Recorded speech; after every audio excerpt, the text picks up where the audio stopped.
Voilà, voilà, voilà. Hop. Là, on met ça comme ça. Voilà. Ouais, elle a le cœur qui va pas top.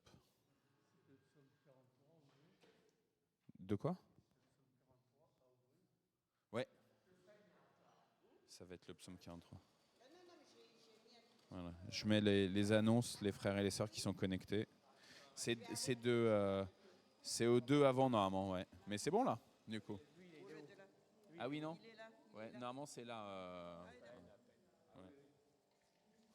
Chez Jean-Pierre, c'est deux avant. La marque, en fait, il faut qu'on mette une petite étiquette là, qu'on marque Jean-Pierre, ouais, JP. Chacun, tu sais, on va tac, tac, tac. Tu sais, c'est comme les arbres, ou dans des endroits où les gens ils écrivent que machin est passé ici, machin est passé là. Ouais. Avec toutes mes clés, ouais, ouais. J'ai toutes mes clés.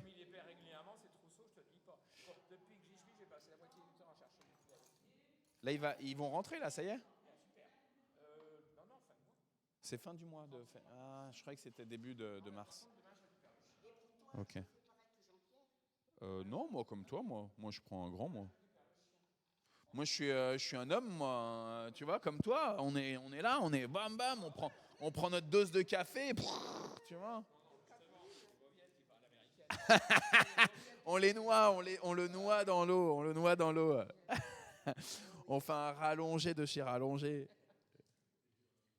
Bon, les amis, je vous propose quand même qu'on démarre.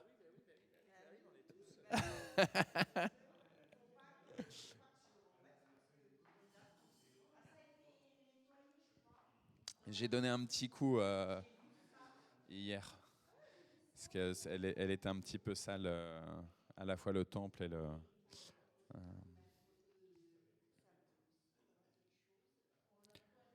Ouais, il y a le parcours Explorer la Bible qui commence samedi. Donc merci, ouais, je vais le prendre après. Et donc ça, je vous encourage. Liv, c'est aussi pour toi.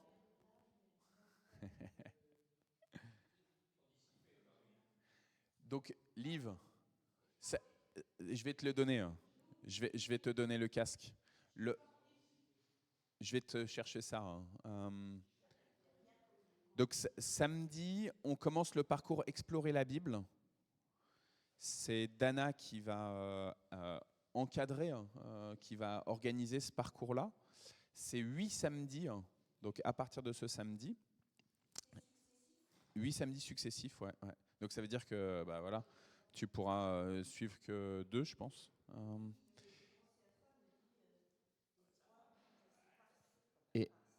Et, et l'idée, c'est d'avoir une introduction d'abord à toute la Bible et puis ensuite à l'ensemble des livres bibliques. Alors soit par corpus, donc plusieurs livres, soit un livre particulier. Et comme ça permet recomprendre que la Bible, elle a un sens en entier. Que Dieu, ce qu'il a commencé dans la Genèse, eh ben, il y a une suite, il y a une vraie histoire de la révélation qui va jusqu'à l'Apocalypse et qui a une cohérence dans le récit biblique. J'ai écrit un petit mot là-dessus en disant souvent on pense la Bible comme une bibliothèque, et c'est logique parce que c'est plusieurs livres, c'est 66 livres, mais du coup, souvent, on a tendance, quand on parle de bibliothèque, à dire chaque livre, il a ses propres objectifs, ses propres visées théologiques, il s'adresse à son public particulier, et on oublie que Dieu, il a de la cohérence, en fait, dans sa révélation, hein. Et donc voilà, donc je vous encourage à la fois à participer à ce parcours Explorer la Bible. Ça va durer 1 heure et demie à chaque fois, 16h30, 18h. Et aussi, si vous avez des gens de votre entourage qui sont intéressés par la Bible, qui ne sont pas forcément croyants, hein, mais qui ont envie de découvrir un peu plus, bah, je pense que c'est l'occasion. Donc voilà, parlez-en autour de vous, de ce parcours Explorer la Bible, 16h30, 18h, à partir de ce samedi, je crois qu'on est le 2 mars, ce samedi, là, ou le 3 mars. Donc voilà.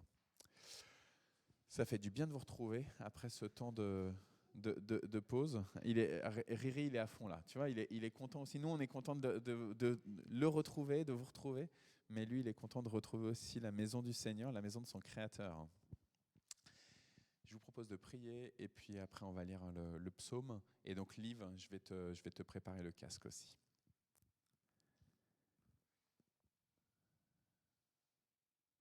Seigneur, que ton nom soit rendu saint.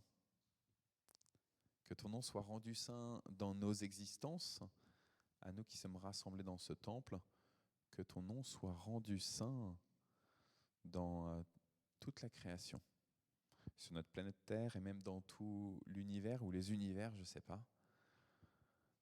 Seigneur, que tous puissent te proclamer comme le Créateur, le Seigneur, le Maître, le Roi. Que les créatures visibles, que les créatures invisibles, que les créatures très grandes, que les créatures toutes petites puissent par leur existence te rendre honneur et gloire. Oui Seigneur, c'est toi qui souffles la vie, c'est toi qui as mobilisé, qui as projeté, et c'est toi qui accompagnes jusqu'à la fin des temps. Tu es alpha et oméga, alors oui, béni sois-tu et sois reconnu dans toute ta sainteté. Amen. Salut Steve. Il y en a qui sont en vacances. C'est le décalage des zones d'avoir ton fils qui lui a repris et puis toi qui es en vacances, mais ça nous fait plaisir de t'avoir avec nous. Anta, je te donne le micro pour le psaume. Je pense que tu vas pouvoir le lire toute seule parce qu'il est... 43, c'est petit un peu. Mais Marc, c'est lui, je crois. Au nom de Jésus, rends-moi justice, mon Dieu. Défends ma cause contre les individus sans pitié.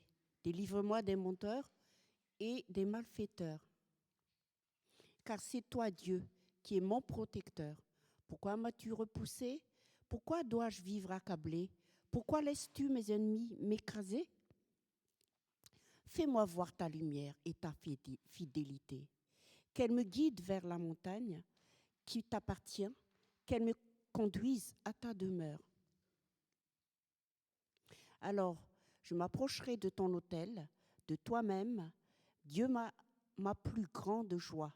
Je prendrai ma guitare pour te louer, toi qui es mon Dieu. À quoi bon me désoler? À quoi bon me plaindre de mon sort? Mieux vaut espérer en Dieu et le louer à nouveau, lui, mon Sauveur et mon Dieu. Amen.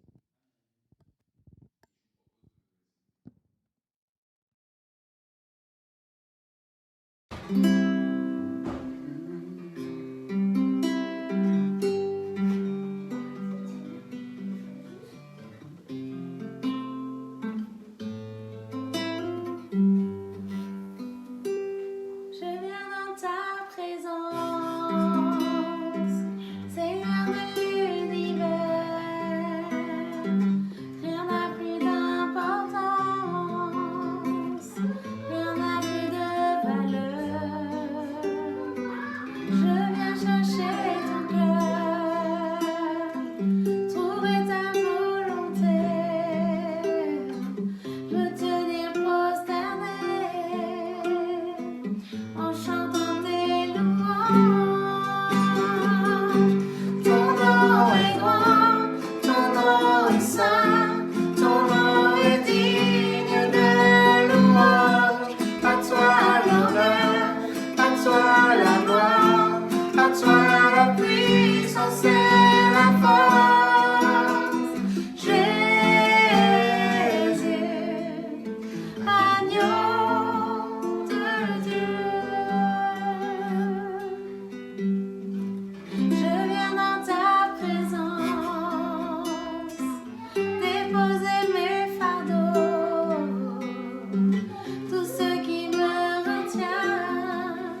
Ta parole est la vérité, les lumières sur mon sentier.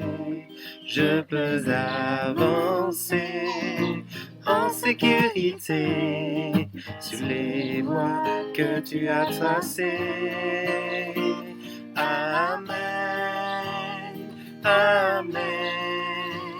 Ce que ta bouche a dit, ta main l'accomplit. Amen, amen. Loué soit l'Éternel.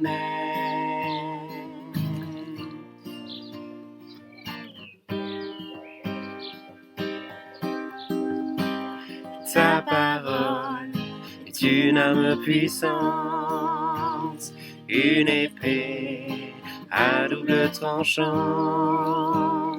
En toi j'ai confiance, Dieu tout-puissant, éternel Dieu triomphant. Amen, amen. Ce que ta bouche a dit, ta main l'accomplit.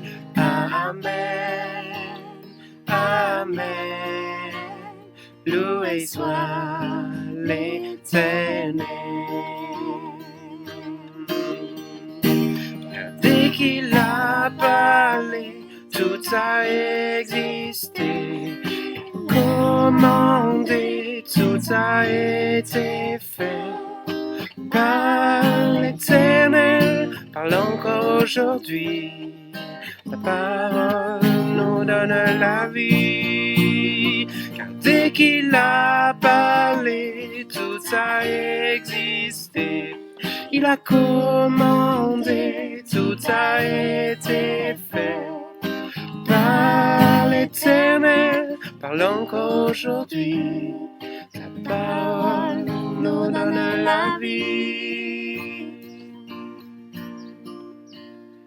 Amen, amen. Ce que ta bouche a dit, ta main accomplit. Amen, amen. Qu'il en soit fait ainsi.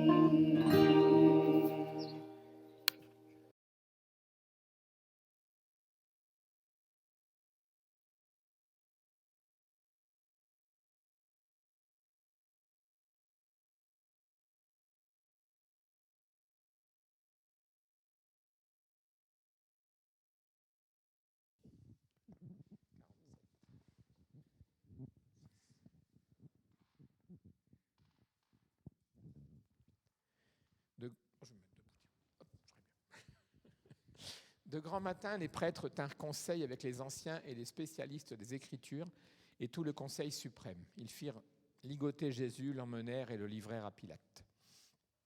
Celui-ci l'interrogea. « Est-ce toi le roi des Juifs ?» Jésus lui répondit « C'est toi qui le dis. » Les grands prêtres multipliaient les accusations contre Jésus. Pilate l'interrogea de nouveau. « Tu ne réponds rien ? Tu entends toutes les accusations qu'il porte contre toi ?» Mais Jésus ne répondit plus rien, de sorte que Pilate était étonné. À chaque fête, Pilate relâchait un prisonnier, celui que la foule demandait.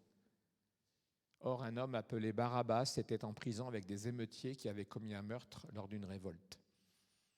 La foule monta chez Pilate et se mit à lui demander d'agir envers eux, comme il avait coutume de le faire.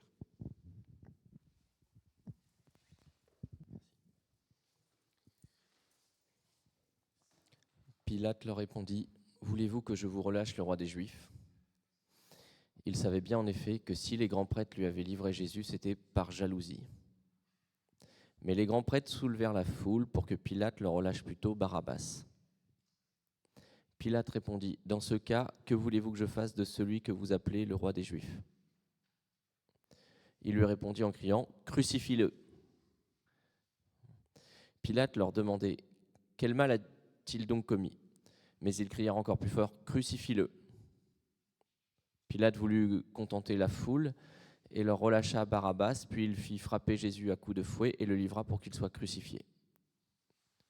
Les soldats emmenèrent Jésus dans le prétoire, l'intérieur du palais du gouverneur, et ils appellent toute la troupe.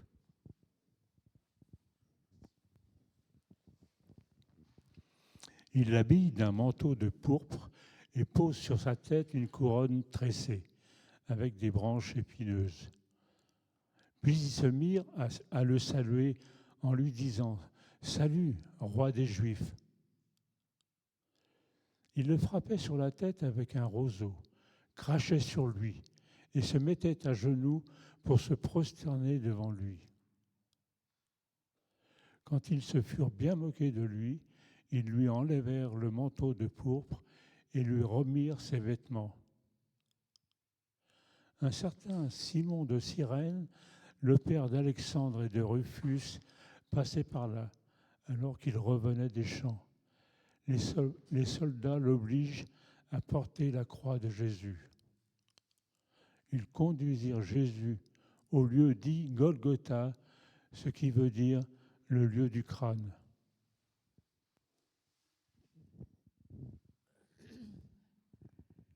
Ils voulurent lui donner du vin mélangé avec de la myrrhe, mais Jésus le refusa.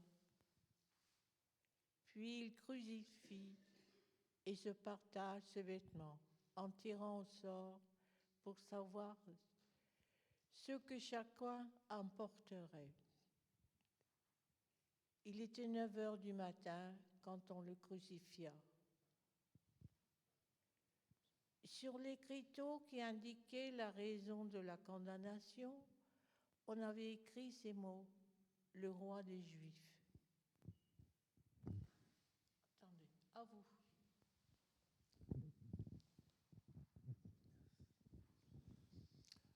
Avec lui, ils clouèrent 2 voleurs, l'un à sa droite et l'autre à sa gauche. Les passants l'injuriaient. Ils secouaient la tête et lui lançaient : « Ah ah, tu peux détruire le temple et le rebâtir en 3 jours, n'est-ce pas ?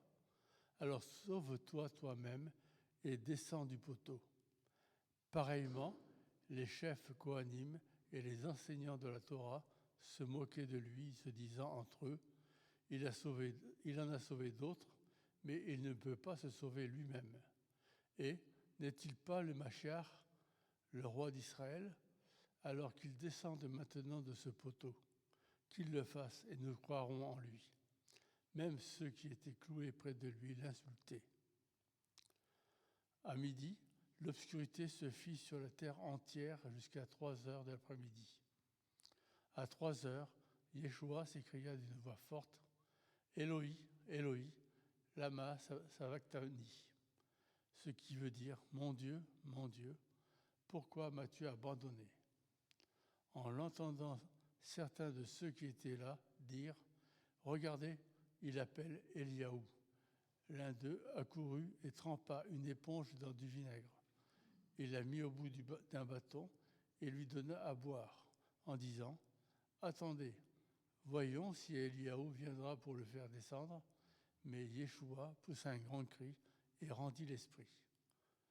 Le paroquet dans le temple se déchira en 2. de jusqu'en bas. Lorsque le soldat qui faisait face à Yeshua vit comment il avait rendu l'esprit, il s'écria, « Vraiment, cet homme était fils de Dieu. »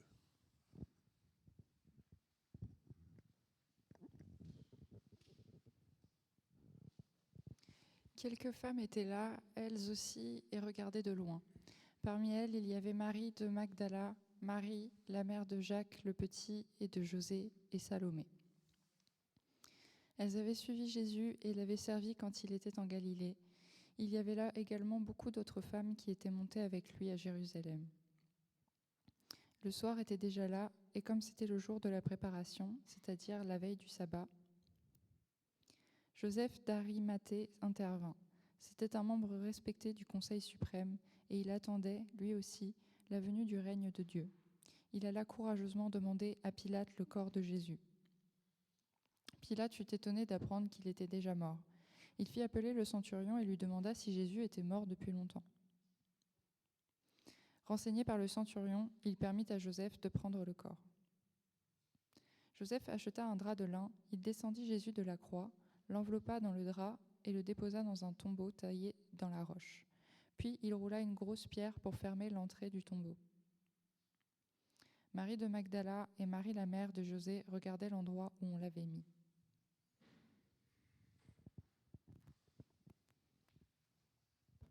Merci les amis. On est en plein carême. On est dans cette période où justement il n'y a pas encore eu la crucifixion de Jésus le vendredi saint.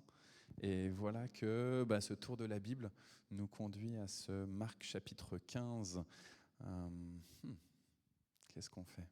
Mais je pense que justement le carême, il nous aide à garder dans le viseur ce qui va se passer le vendredi saint, mais aussi à garder dans le viseur ce qui va se passer le dimanche, le matin du dimanche. Et je trouve intéressant que là, dans cette lecture d'aujourd'hui, on est au moment de la crucifixion et on n'a pas entendu l'évangile de la résurrection. C'est le chapitre suivant. C'est le dernier chapitre de chez Marc. Marc, il contient que 16 chapitres. C'est vraiment l'évangile le plus rapide à lire. En 2 heures de temps, il est lu. Même si vous lisez très rapidement, Jean-Pierre, je pense qu'en moins de 2 heures, il arrive à le lire. Peut-être 1h15, tu arrives à le lire, je pense. Et je trouve, en tout cas, vraiment, je bénis le Seigneur du fait qu'on se retrouve là, jeudi, avec ce texte-là. Et c'est pas voulu, c'est pas moi qui décide des textes, c'est juste voilà, cette liste de lectures qui nous arrive. Et il y a quelque chose de beau, je trouve, c'est comme pour les péricopes dans l'Église catholique, par exemple, où c'est choisi par un extérieur que nous, et que ça nous arrive comme ça, et on les reçoit, et on essaye de sentir en quoi l'esprit qui a conduit là pour cette tour de la Bible à choisir ces textes-là jour après jour, c'est une lecture continue, mais cet esprit-là qui les a conduits vient nous toucher à nous aussi, vient nous conduire nous aussi aujourd'hui dans notre quotidien.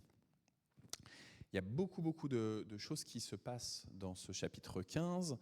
Moi, il y a 2 éléments qui m'ont marqué particulièrement, et après je vous passerai le micro, et je pense qu'il y a vous aussi des passages, des versets qui vous ont touché. Donc j'ai hâte de savoir en quoi le Seigneur vous a touché aussi. Mais moi, ce qui m'a beaucoup frappé là aujourd'hui, c'est le passage au brouhaha, au tumulte. Il y a la foule qui emmène Jésus jusqu'à Pilate. Il y a beaucoup, on est un peu, on est à Jérusalem, mais on imagine bien la même foule qu'à Capharnaüm, quoi. Ça grouille de partout, c'est la fête de la Pâque, donc il y a des gens qui arrivent de partout, et il y a une cacophonie ambiante qui est là et qui amène Jésus jusqu'à Pilate. Et ensuite, il y a toute cette discussion entre Pilate et Jésus, Pilate et la foule, Pilate et les grands prêtres et tout ça. Et on sent qu'il y a trop de voix. Il y a trop de voix. Beaucoup trop. Et par contraste, la fin de cet évangile, c'est Jésus qui est mort. C'est Joseph d'Arimathée. Il est nommé et il est tout seul.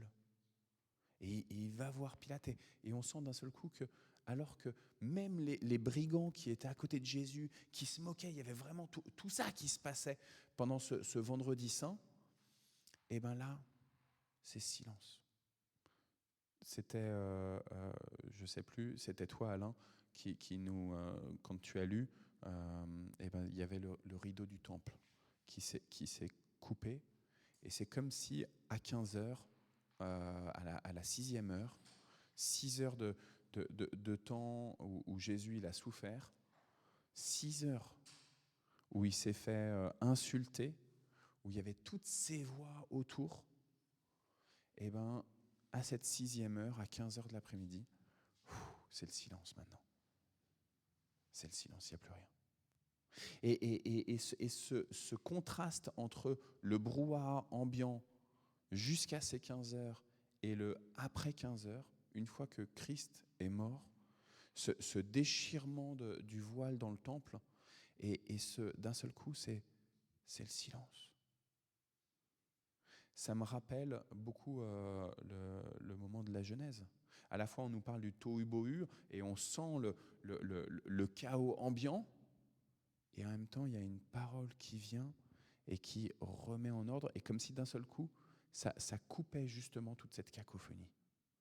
On imagine les atomes qui sont en train de taper, hein. Et d'un seul coup, la parole du Seigneur qui remet tout en ordre et qui évite justement le chaos. Et vous savez, quand les atomes y tapent, comme ça, c'est là où ça fait des frictions, c'est là où ça chauffe. C'est là où, à la fois, ça peut produire de la bonne chaleur. C'est grâce à ça qu'on a là un temple qui est chaud. Mais c'est aussi ce qui produit quelque chose de dur pour notre corps. Notre corps, il est affaibli, il est blessé à cause de ces frictions-là et de cette chaleur-là. Donc ça, c'était le premier élément pour moi qui m'a beaucoup parlé, sur le contraste entre le brouhaha ambiant et le silence, ou en tout cas le peu de paroles après la crucifixion. Et le deuxième élément, en fait, c'est, et vous allez voir qu'il y a un lien entre les deux, c'est Jésus qui crie « Eloi, Eloi, lema sabachthani ». Et c'est intéressant parce que Jésus crie. Il crie vraiment. Et j'ai regardé dans mon application où on a la traduction en grec. Je n'ai pas regardé directement dans mon Nouveau Testament en grec, mais j'ai regardé dans mon appli. Et en fait, ce mot qui est utilisé pour Jésus cria, ce n'est pas le même mot, ce n'est pas le même verbe qui est utilisé quand la foule, elle crie « crucifie-le ». Sauf que nous, on a nos traductions et on se dit, bah, il crie, et c'est encore ce brouhaha. Mais en fait, le mot que Jésus utilise pour là, il crie à Dieu, c'est boao. Et en fait, l'évangile selon Marc, il réutilise ce verbe-là qu'une seule fois dans tout l'évangile selon Marc. Et c'est au tout début de l'évangile selon Marc, quand Jean crie dans le désert. Et donc il y a quelque chose d'extrêmement intéressant pour nous qui avons accès avec ces langues-là à la distinction entre justement qu'est-ce qui se passe profondément spirituellement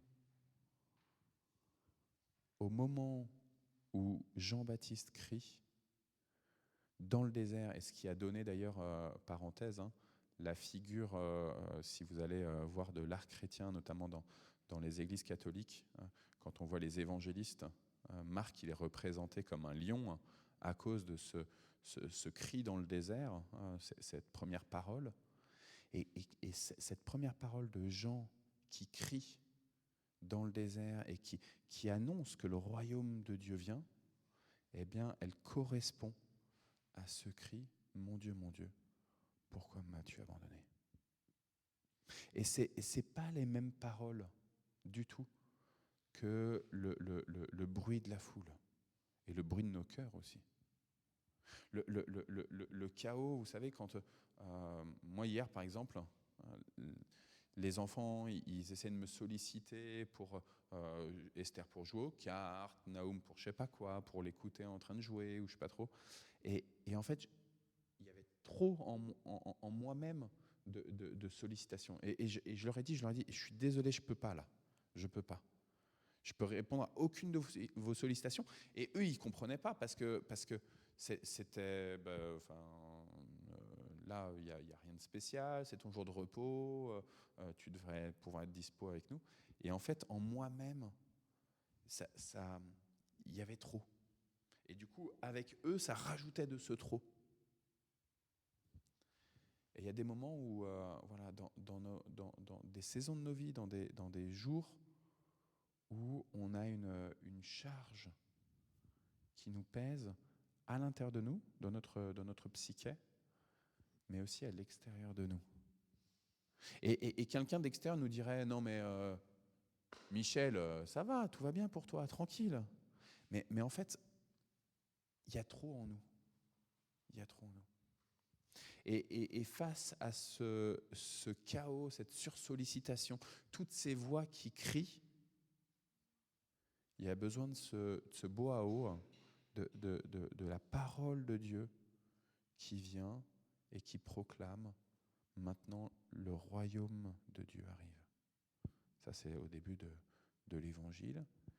Et qui répond à ce « Mon Dieu, pourquoi m'as-tu abandonné ?» Et si Jésus il dit ça, vous l'imaginez bien, il le sait au plus profond de sa nature divine, il sait bien que Dieu ne l'abandonne pas. Mais, après je te donne le micro, mais quand le Christ dit ça, le Jésus humain, il est là pour nous dire, vous voyez, cet appel au secours, je suis capable de le porter, cet appel-là. Moi aussi. Je porte cet appel, ce cri d'urgence, d'appel en urgence à Dieu, et Dieu va répondre.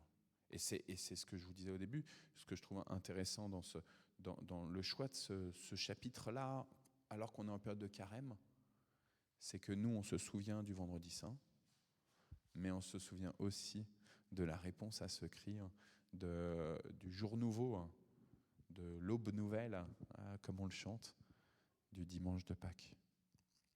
Alors voilà que celui qui a des oreilles pour entendre, qu'il n'entende pas seulement la sursollicitation intérieure et extérieure, tout le chaos ambiant, tout le tohu-bohu ambiant, mais qu'il puisse entendre la parole de Dieu, qui est un cri qui jaillit dans le désert, qui jaillit dans vos déserts et dans vos désespérances, qui jaillit dans le mien aussi, de désert et de désespérance. Oui, le Seigneur entend les cris profonds de ceux qui osent l'interpeller et qui, au lieu de faire justice en eux-mêmes en disant « crucifie-le, crucifie-le », qui osent dire « Seigneur, viens à mon aide, Seigneur, à mon secours, Seigneur, viens à notre aide, Seigneur, à notre secours. » Amen. Maintenant, je vous donne la parole. Noël, tu voulais parler. Enfin, mon Dieu, pourquoi m'as-tu abandonné ? Moi, ce que je trouve extraordinaire, c'est que c'est un psaume. Et le fait qu'il crie sa douleur par un psaume, et quand on lit le psaume 21, il termine quand même de manière extraordinaire. Je ne le savais pas par cœur, donc j'ai pris. Mais ça termine par oui, Seigneur, la royauté, le pouvoir. La terre entière se souviendra et reviendra vers le Seigneur.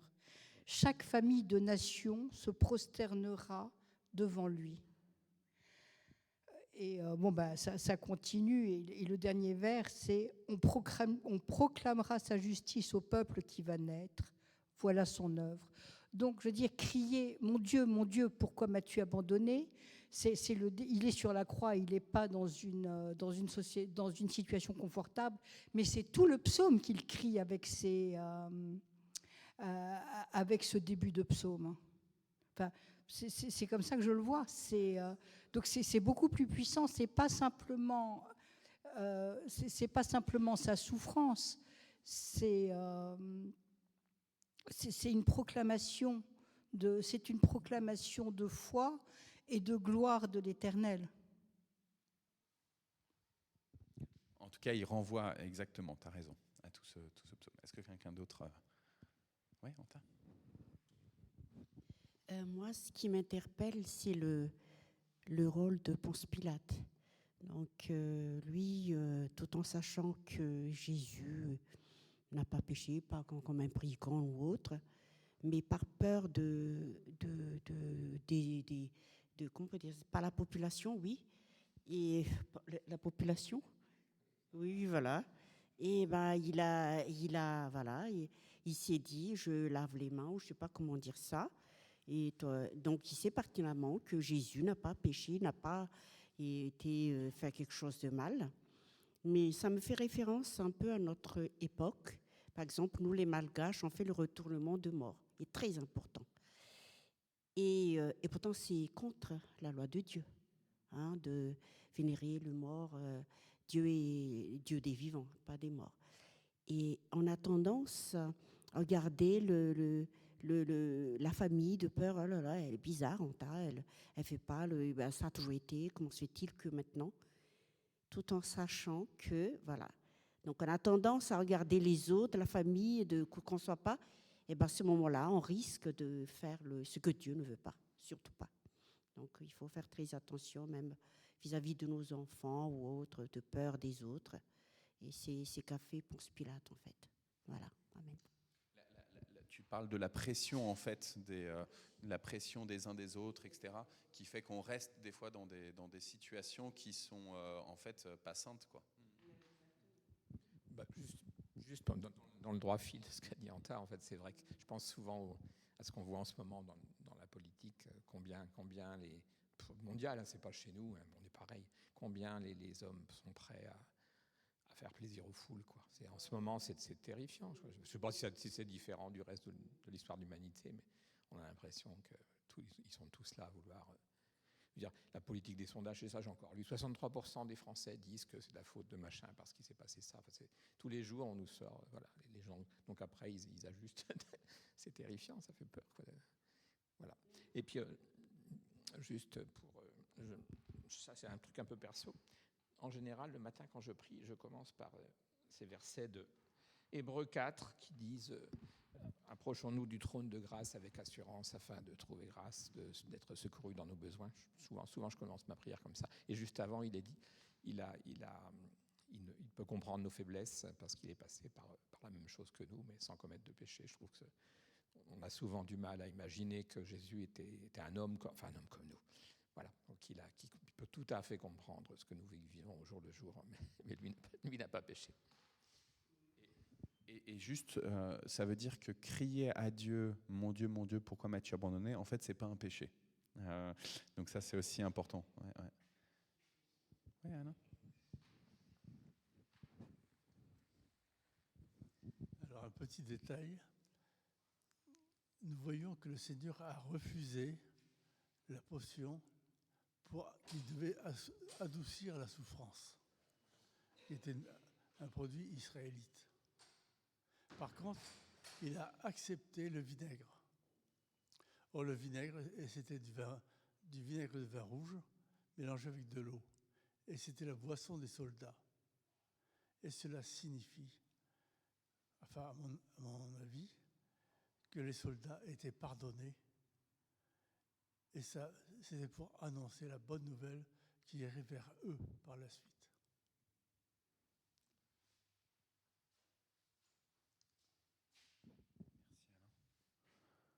Noël, tu avais autre chose encore que tu voulais dire, Liv ? D'accord. On va prendre un temps pour prier. On va donner nos sujets de prière. Liv, toi, tu as quelque chose que tu veux nous partager avec ça ? J'ai un peu plus supporté cette histoire. La crucifixion en tant que telle. La crucifixion, elle est vraiment dure pour toi.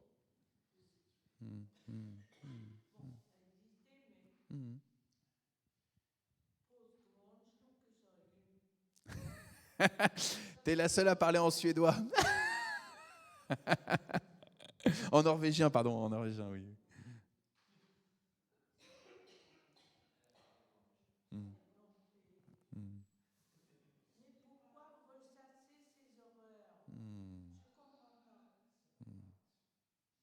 Pourquoi se rappeler que Jésus est mort sur la croix?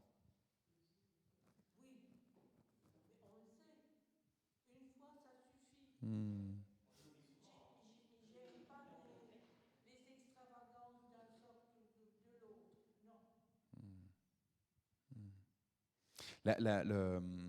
Tu sais, quand Hannah Arendt elle a parlé de la banalité du mal après la Seconde Guerre, souvent moi je me dis c'est fou quand même parce que on a beau savoir quand on fait le mal, et ben on continue encore et encore à retomber dedans et à aller dans des choses qui sont extrêmes, des choses qui sont extrêmes.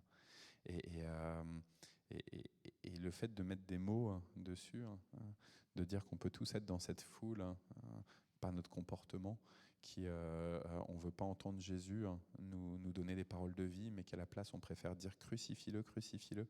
Or, loin de moi, Jésus, avec ses paroles qui bousculent, avec ses guérisons qui sont complètement farfelues.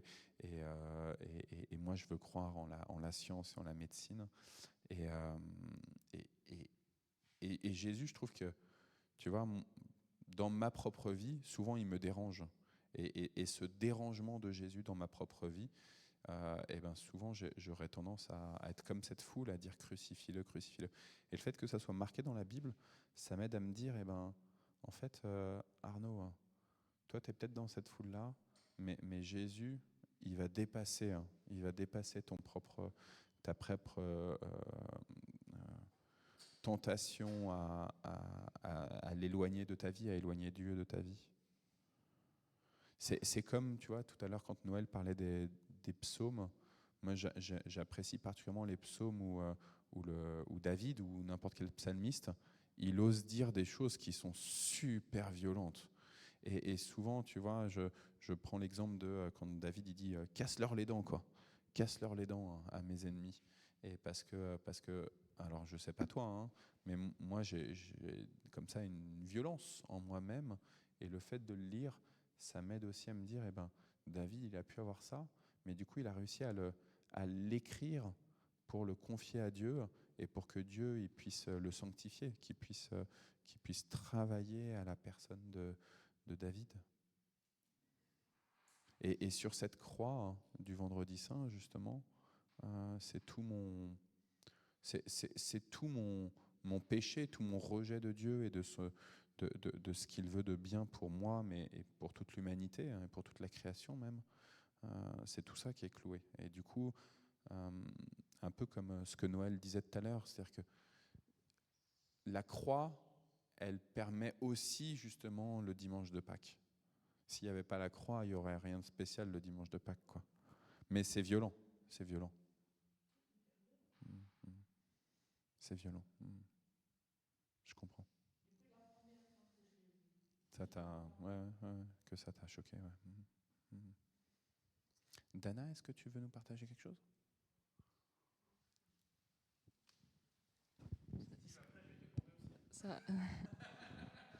Ça risque d'être un peu confus, parce que c'est ce que les pensées maintenant. C'est vrai que je comprends Liv sur cet aspect que c'est vrai que la mort de Jésus, on se la rappelle beaucoup, alors que au-delà de juste sa mort, c'est tout son parcours, tout son chemin, toutes ses paroles, tout ce qu'il a accompli, tout ce qu'il nous a partagé qui est important et qu'on se ressasse aussi vraiment beaucoup. Et pour moi, qui est peut-être le plus important, même si dans sa mort, il y a quelque chose de très symbolique, et la résurrection, il y a énormément de choses. Moi, la manière dont il est mort, même si elle est affreuse, justement, ça permet un peu moi, de me rappeler que le Fils de Dieu, voilà ce qui lui est arrivé sur terre. Il n'est pas arrivé avec des anges de lumière, énormément de douceur, tout l'or du monde, des beaux tissus sur lui. Et ça a été vraiment une vie très, très pleine de sobriété, et qu'il n'a même pas été aimé des gens qu'il était censé venir... je dirais pas sauver, parce que les gens qu'il a sauvés, je pense que justement ceux qu'il a sauvés vraiment lui sont énormément reconnaissants, mais que ce soit les gens qui l'attendaient, voilà, ne l'ont pas reconnu. Et souvent, moi, c'est ça qui me choque, le haha, roi des Juifs, regardez, il se moque de lui. et voilà, le Fils de Dieu est venu sur terre, on s'est moqué de lui, quoi. Donc c'est un peu triste. Mais c'est vrai que il y a une notion, moi, que j'aime pas trop parfois, que on peut avoir tendance à se rappeler, enfin que des religieux vont avoir tendance à diffuser, c'est cet aspect culpabilité. Et moi, un truc que je détestais entendre avant de croire en Jésus, et même encore aujourd'hui, que j'aime pas trop, c'est il est mort pour toi. Parce que du coup, en tant qu'athée ou en tant que personne qui s'intéresserait, je dirais, moi, j'ai rien demandé. Il a dit des très belles choses, mais je le connais pas personnellement. Je vois pas pourquoi il serait mort pour moi. Ça n'a pas de sens. Et au-delà de ça, même quand on s'intéresse à la vie de Jésus, que sa mort peut nous impacter, etc., sa résurrection, cet aspect culpabilité des fois que, par exemple, c'est bête, hein, mais dans les cultes, il y a souvent ce moment de repentance. Donc, parce que on est imparfait, on commet toujours des choses qui vont à l'encontre de Dieu, malgré nous, même si on voudrait suivre Dieu de tout notre cœur, être entièrement saint, on n'y arrive pas. Donc, effectivement, il faut demander pardon pour ces choses-là, pour que le Seigneur nous aide à peut-être à en faire moins ou à toujours plus regarder vers lui. Mais cette notion un peu de culpabilité, de toujours s'orienter vers le misérable, comme s'il fallait vivre tout le temps à genoux en demandant pardon, pardon, pardon, je suis misérable, etc. C'est une notion qui n'est pas... dans une certaine mesure qu'il faut entendre, qu'on peut réfléchir, mais c'est vrai que des fois, il y a certains courants ou certaines paroles qui ont tendance à appuyer cette chose-là, et moi, c'est vrai que c'est un truc qui me fait un peu du mal à entendre des fois. L'aspect mortification, ouais, j'arrive, Noël, qui est un peu dur à supporter. En fait, pour moi, la question de la grâce de Dieu, elle ne peut venir que justement d'un cœur repentant. Et c'est comme ce que je disais là tout à l'heure sur l'aube de Pâques, la croix vide, le tombeau vide, le Christ qui apparaît aux disciples. Ça ne peut venir que parce que Christ est d'abord crucifié. Et en fait, ça forme un tout.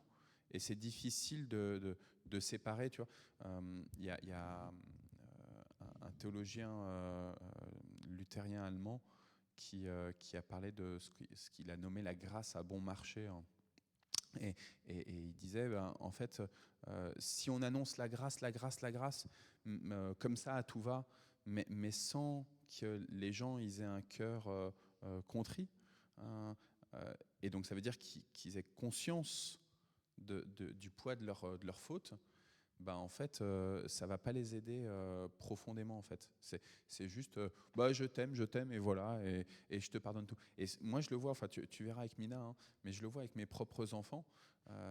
La difficulté, c'est que je veux toujours faire grâce à mes enfants, mais du coup, ils n'ont pas conscience de jusqu'où ils sont allés dans l'excès. Et il y a des fois, non, il faut rester ferme sur la punition, par exemple, et même si c'est dur, mais avant d'annoncer la grâce. Mais je crois justement parce qu'on a conscience qu'on est pécheur, qu'on ne fait pas les choses comme on voudrait, qu'on peut vivre justement dans la gratitude en disant merci, merci, merci, tu vois, plutôt que mea culpa, parce que de toute manière, on sait qu'on ne fait pas les choses bien, que c'est extraordinaire de penser qu'on n'est pas digne d'être aimé, mais qu'on est aimé quand même.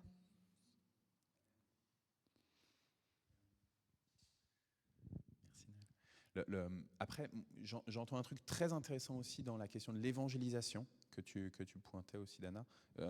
C'est le fait qu'on a un discours en Église et ça rejoint ce que Liv, tu disais, qu'à 7 ans, t'entends ce récit de la croix du Golgotha.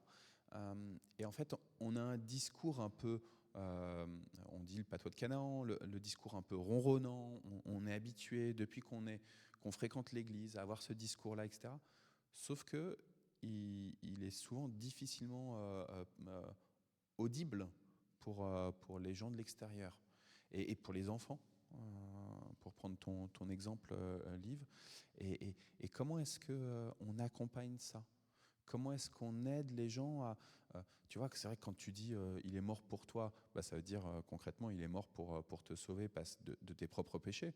Mais quelqu'un qui ne connaît pas Dieu, il se dit ça va, je suis quelqu'un de bien, quoi. Donc arrête de me saouler avec tes bondieuseries, quoi. Donc, Steve, rien à dire?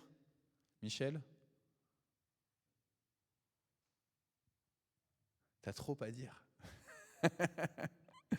On s'arrête là? D'accord, on s'arrête là. Sujet de prière, je vous propose donc Noël, donc ton papa. Donc tu nous dis qu'il est à l'hôpital là. Il a fait une chute cette nuit.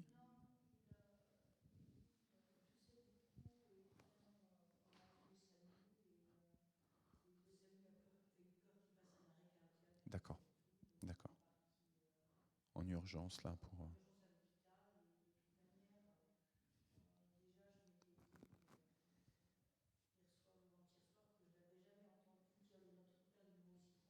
Ok, ok, ok. Donc en tout cas là on prie là pour la prise en charge, mais aussi pour sa paix à lui, la paix dans son corps, la paix dans son âme, la paix dans son esprit, et puis la vôtre aussi à Valentine et toi. Ouais. Mhm, mhm, mhm. Ok. Ouais, ouais.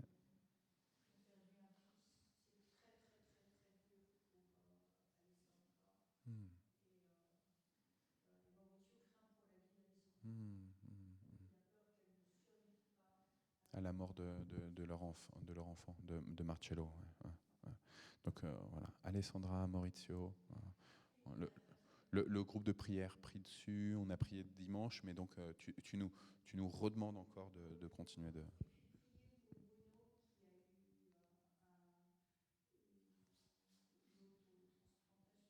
Ok.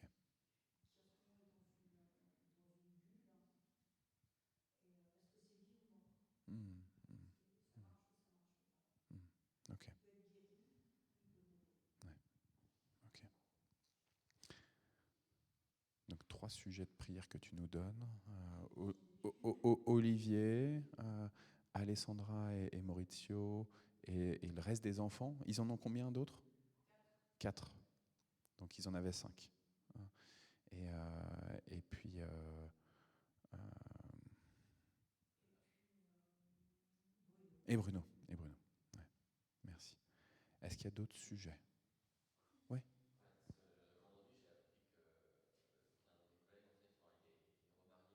Ok. Ouais, ouais.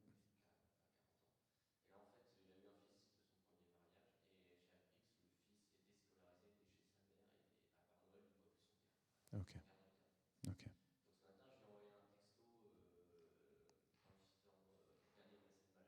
Hmm, hmm. Hmm. Hmm, hmm. Et en tout cas, on continue de porter ton collègue dans... Je ne vais pas dire le prénom là, mais on l'a entendu là, et on va prier pour... voilà. Si tu es d'accord, hein, que je ne dise pas le prénom directement au micro. Est-ce que vous avez d'autres sujets auxquels vous pensez, Alain?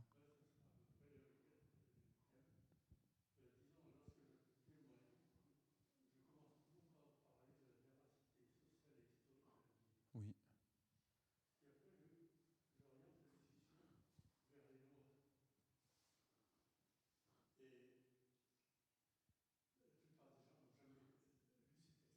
Oui, oui.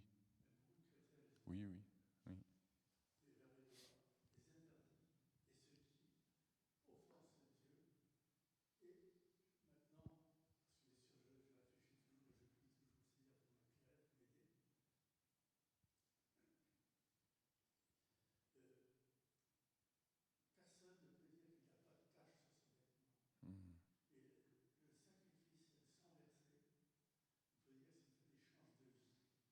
Hmm.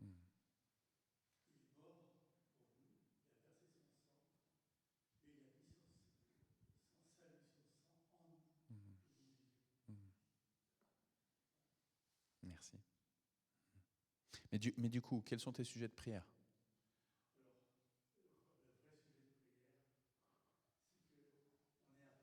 Hmm. Hmm.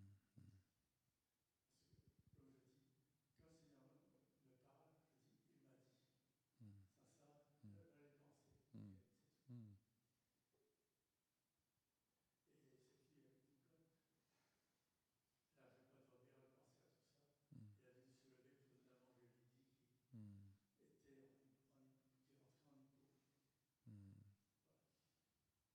Et donc, du coup, par rapport à cette question d'impatience, hein, tu veux nous orienter vers prier par rapport à votre recherche de logement, c'est ça?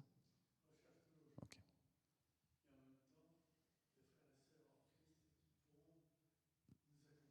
Ouais, ouais. Ok. Ok. Hmm, hmm. Ouais.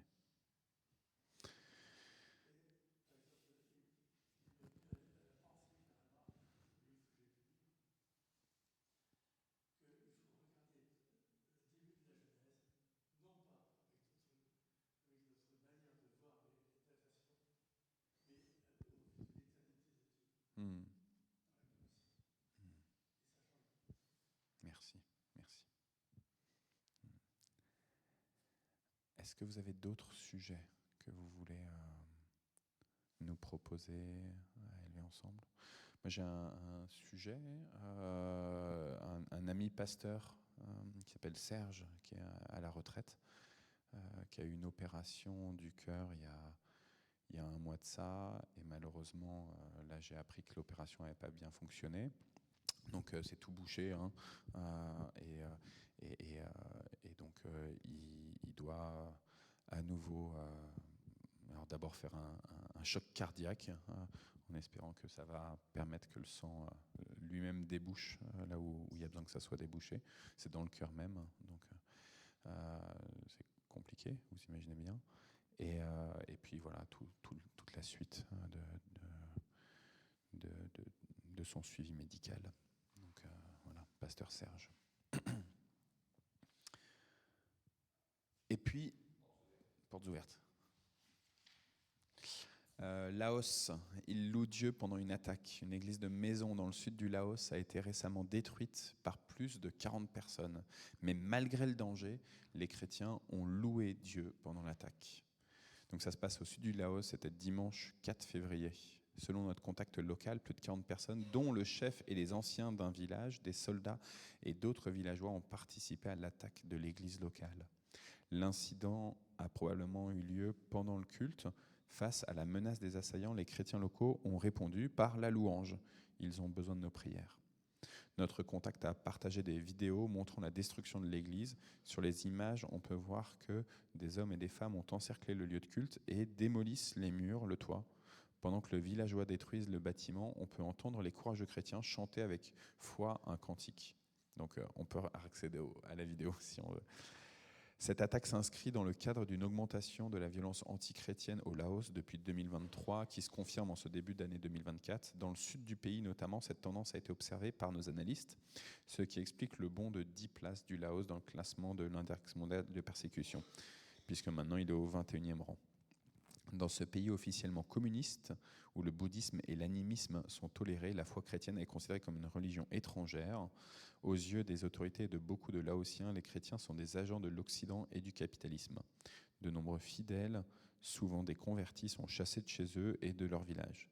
Face à la multiplication des faits de persécution, l'Église laotienne s'accroche au Seigneur. Elle compte sur nos prières et notre soutien. Donc je vous propose qu'on prenne ce temps de prière maintenant, et ceux qui ont envie d'élever la voix, élevez la voix. Ceux qui veulent juste prier dans l'intimité de leur cœur, priez dans l'intimité de votre cœur. Et puis on terminera. Noël nous parlait du Notre Père que Olivier a élevé et qui était un peu tremblotant. Donc je vous propose qu'on dise un Notre Père qui lui soit vigoureux, qui soit fort.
d'une voix assurée, Seigneur.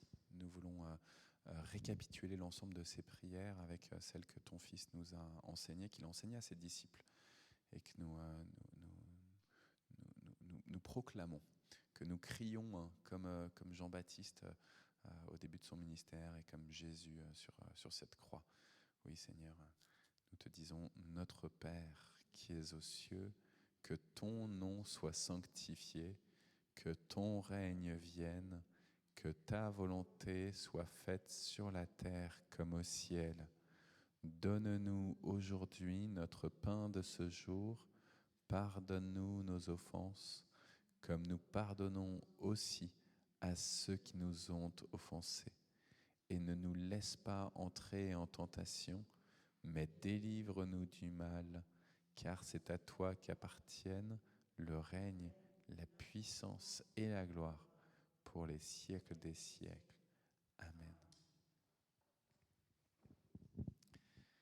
Les amis, il est 11h15, donc c'est l'heure vraiment de recevoir la bénédiction de la part de Dieu en cette 8e heure, non, pas 8e heure, en cette 5e heure de la journée, selon le décompte biblique, que le Seigneur pose sa main sur chacun d'entre vous, qu'il vous restaure et qu'il permette de restaurer à travers vous ces créatures avec lui.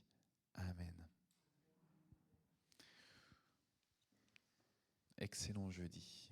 Et pour ceux qui restent au repas, et pour n'oubliez pas aussi le Explorer la Bible donc de samedi.